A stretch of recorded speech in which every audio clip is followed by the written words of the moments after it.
আজ মহামান্য কলকাতা হাইকোর্টে কাস্ট সার্টিফিকেট ভেরিফিকেশন নিয়ে যে স্থগিতাদেশটা দেওয়া হয়েছে সেটা নিয়ে অনেকে সোশ্যাল মিডিয়ায় ভুল ব্যাখ্যা করছে, ভুল কথা বলছে। আসল বিষয়টা কি, ভিডিওটা স্কিপ না করে সবটা দেখে জেনে বুঝে নাও। অযথা বিভ্রান্ত বা ভয়ের সঞ্চার করো না। এবং এর কিন্তু ইম্প্যাক্ট আগামী দিনে মারাত্মকভাবে পড়ছে চাকরির পরীক্ষার ক্ষেত্রে। কেন বলছি, ভিডিওটা দেখো। অনেকে অনেক কথা বলছে ফেসবুকে, ইউটিউবে, সোশ্যাল মিডিয়াতে বা মানে হোয়াটসঅ্যাপ গ্রুপে, ইনস্টাগ্রামে আমি দেখছি। আসলে বিষয়টা কি হয়েছে দেখো। প্রথম বলি যে 2011 সালের পর থেকে 26 সাল অবধি আগের সরকারের আমলে ইস্যু হওয়া যে কোনো কাস্ট সার্টিফিকেট, এসসি এসটি বা ওবিসি, সেগুলো কিন্তু নতুন সরকার ক্ষমতায় এসে সিদ্ধান্ত নেয়, সম্ভবত 14ই মে সিদ্ধান্ত নেয় যে সমস্ত সার্টিফিকেটকে পুনরায় ভেরিফিকেশন করে পুনরায় সার্টিফিকেট প্রদান করা হবে। এই মর্মে বলা হয়েছিল 14ই মে তারিখে যে সেখানে দুয়ারে সরকারের নামে ঢালাও একটা সম্প্রদায়কে বা বিভিন্ন ব্যক্তিকে টাকার বিনিময়ে বা ক্ষমতার বলে কাস্ট সার্টিফিকেট প্রোভাইড করা হয়েছিল। এই অভিযোগ তুলেছিল এই সরকার, বর্তমান সরকার। তো 14ই মে সেই মোতাবেক কিন্তু বিভিন্ন এসডিও অফিস বা সেখানে বিডিও অফিসে কাস্ট সার্টিফিকেট ভেরিফিকেশনের কাজ শুরু হয়।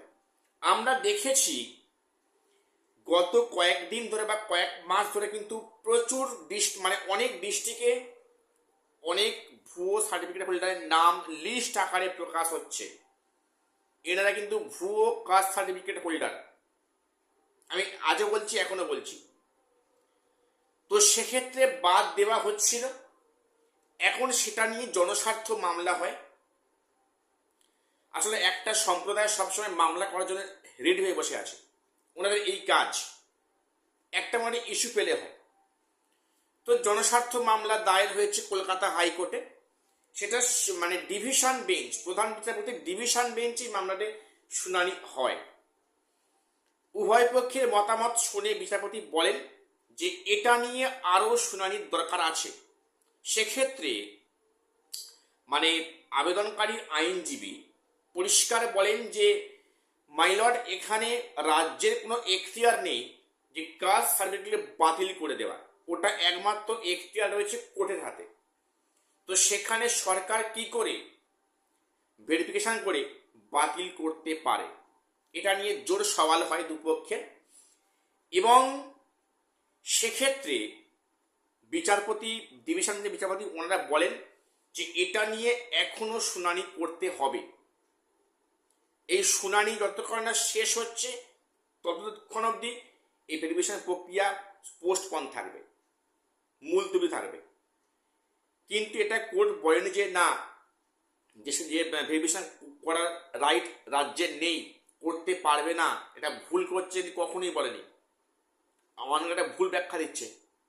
কোর্ট এটাই বলেছে যে এটা নিয়ে আরও শুনানির দরকার আছে, তারপর এটা নিয়ে সিদ্ধান্ত হবে যে এটা ঠিক হচ্ছে না, এটা ভুল হচ্ছে। কোর্ট, আমি বলছি, কোর্ট কখনোই বলেনি যে না এটা সরকার ভুল কাজ করছে, ভুয়ো সার্টিফিকেট হোল্ডার থাক, চাকরি পাক। কোর্ট কখনো কিন্তু বলেনি। এটা শুনানির দরকার আছে বলে এটাকে আপাতত শুনানি না হওয়া অবধি পোস্টপন রাখা হয়েছে। আগামী দিনে যে যারা বাদ পড়েছে তারা যে পুনরায় পরীক্ষায় বসবে ওই সার্টিফিকেট নিয়ে, এমনটা তো আশা করাটা ভুল। আমি তোমাদের আবারও বলছি, এটা কোনো ফাইনাল জাজমেন্ট নয়, ঠিক আছে? এটা নিয়ে ফার্দার শুনানি হবে, তারপরে হয়তো এই প্রক্রিয়া আবারও শুরু হতে পারে। দেখো, ভুয়ো সার্টিফিকেট যারা মানে করেছে তাদের প্রতি অন্তত আমার তরফ থেকে কোনো সিম্প্যাথি নেই। ওই টাকা দিয়ে চাকরি পাওয়া আর টাকা দিয়ে কাস্ট সার্টিফিকেট কিনে সুবিধা ভোগ করা, আমরা দেখেছি। এটা কিন্তু আমি মানে কখনো ভালো চোখে দেখছি না। আমি এদের প্রতি ঘৃণা করি, তারা যদি ভুয়ো সার্টিফিকেট হোল্ডার যারা পাওয়ার যোগ্য নয় তারা সেই সার্টিফিকেটটা নিয়ে কম মার্কসে তারা ডাক পাচ্ছে।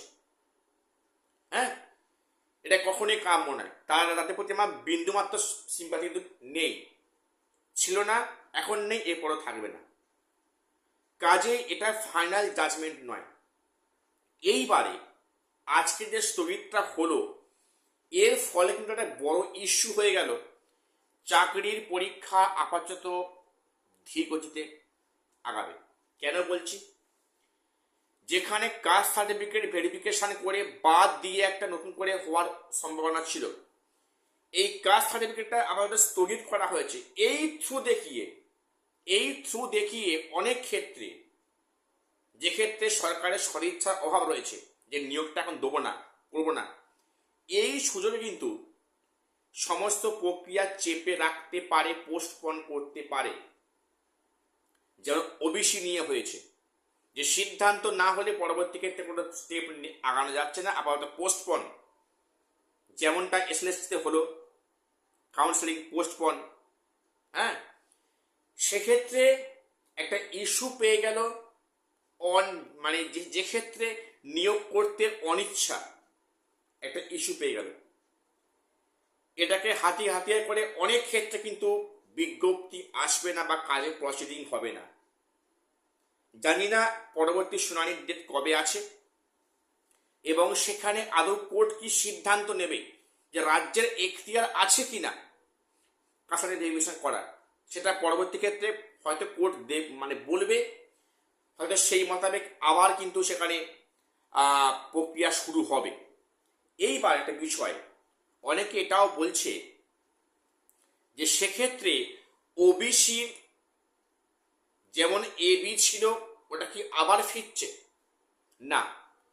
৬৬টা যে গোষ্ঠী, ওটা যে কি ওবিসি, ওনারাই অরিজিনাল ওবিসি, সেটা যদি কোর্ট থেকে ভার্ডিক্ট এসে গেছে, সেক্ষেত্রে এটা কিন্তু অ্যাপ্লিকেবল না। ওনারা ভুল ব্যাখ্যা করছে নাকি, যে না ওবিসি এরা বা আগে ওবিসিরা ফের পুনরায় বহাল ত্রিপুরাতে পরীক্ষা দিতে পারবে, তাহলে বাতিল নয়, এমনটা কখনই না। কিন্তু ওবিসিটা ৬৬টা গোষ্ঠী ওবিসি, ওনার ঠিক আছে, এর বাইরে কি ওবিসি থাকবে না, হবে না, ঠিক আছে।